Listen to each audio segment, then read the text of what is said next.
ಸಂತೆಕಟ್ಟೆಯಲ್ಲಿ ಪ್ರಥಮ ಬಾರಿಗೆ ಎಂಬಂತೆ ಹಲಸು ಮತ್ತು ಹಣ್ಣು ಮೇಳವನ್ನ ಕೆಮ್ಮಣ್ಣು ಲಿಟಲ್ ಫ್ಲವರ್ ಹಾಲ್ನಲ್ಲಿ ಜುಲೈ 26 ಮತ್ತು 27ರಂದು ಹಮ್ಮಿಕೊಳ್ಳಲಾಗಿದೆ ಎಂದು ಸಂಘಟಕ ಮೊಹಮ್ಮದ್ ಮುಖ್ತಾರ್ ಹುಸೇನ್ ತಿಳಿಸಿದ್ದಾರೆ.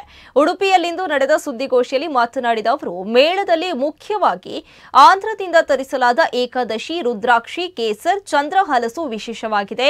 ರಾಜ್ಯದ ವಿವಿಧ ಮೂಲೆಗಳಿಂದ ರುಚಿಯಾದ ಮಾವು ಮತ್ತು ಹಲಸಿನ ಹಾಗೂ ಇತರ ಉತ್ಪನ್ನಗಳ ಖಾದ್ಯಗಳ ನೂರಾರು ಮಳಿಗೆಗಳಿದ್ದು, ಬಟರ್ ಫ್ರೂಟ್, ನೇರಳೆ ಸೇರಿದಂತೆ ವಿವಿಧ ಹಣ್ಣುಗಳು ಮೇಳದ ಆಕರ್ಷಣೆಯಾಗಿವೆ ಎಂದರು.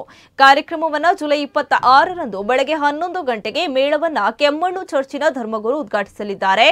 ಜುಲೈ 27ರಂದು ಸಂಜೆ 5 ಗಂಟೆಗೆ ನಡೆಯುವ ಸಮಾರೋಪ ಸಮಾರಂಭದಲ್ಲಿ ಹಿರಿಯ ಉದ್ಯಮಿ ಹಾಗೂ ಕೃಷಿಕರನ್ನ ಸನ್ಮಾನಿಸಲಾಗುವುದು. ಮೇಳದಲ್ಲಿ 7 ವರ್ಷದೊಳಗಿನ ಮಕ್ಕಳು ಹಲಸು ತಿನ್ನುವ ಸೇರಿದಂತೆ ವಿವಿಧ ಸ್ಪರ್ಧೆಗಳನ್ನು ಏರ್ಪಡಿಸಲಾಗಿದ್ದು, ವಿಜೇತರಿಗೆ ಬಹುಮಾನ ವಿತರಿಸಲಾಗುವುದು ಎಂದಿದ್ದಾರೆ.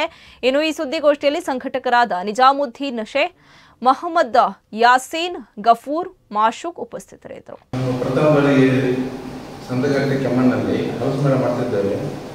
ಇದರಲ್ಲಿ ವಿಶೇಷವೇನೆಂದರೆ 4 ಬಗೆಯ ಹಲಸನ್ನು ನಾವು ತಂದಿದ್ದೇವೆ. ಎಲ್ಲ ಹಲಸು ಮೇಳದಲ್ಲಿ 1-2 ಇರ್ತದೆ. ಇದರಲ್ಲಿ 4 ಬಗೆಯುಂಟು. ಫಸ್ಟ್ ಆಗಿ ಏಕಾದಶಿ ಉಂಟು, ಎರಡನೇದು ರುದ್ರಾಕ್ಷಿ ಉಂಟು, ಮೂರನೇದಾಗಿ ಕೇಸರ್ ಉಂಟು, ನಾಲ್ಕನೇದಾಗಿ ಚಂದ್ರಹಲಸು ಉಂಟು. ಎಲ್ಲ ಕಡೆ ಏಕಾದಶಿ ಮತ್ತು ಚಂದ್ರಹಲಸನ್ನು ಯೂಸ್ ಮಾಡ್ತಾರೆ.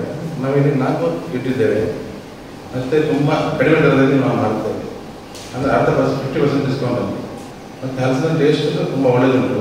26-27 ಸಂತೆಕಟ್ಟೆ ಕೆಮ್ಮಣ್ಣು ಲಿಟಲ್ ಫ್ಲವರ್ ಹಾಲಲ್ಲಿ ಮಾಡ್ತಿದ್ದೇವೆ. ನಾವು 100 ಚಿಲ್ಲರೆ ಅಂಗಡಿಗಳು ಬಂದಿದ್ದೇವೆ. ಈಗ ನಾವೆಲ್ಲರನ್ನೂ ಮಾತಾಡಿ ಯಾರು ಬೇಕು ಯೂಸ್ ಮಾಡಿ ಹಾಕ್ತಿದ್ದೇವೆ.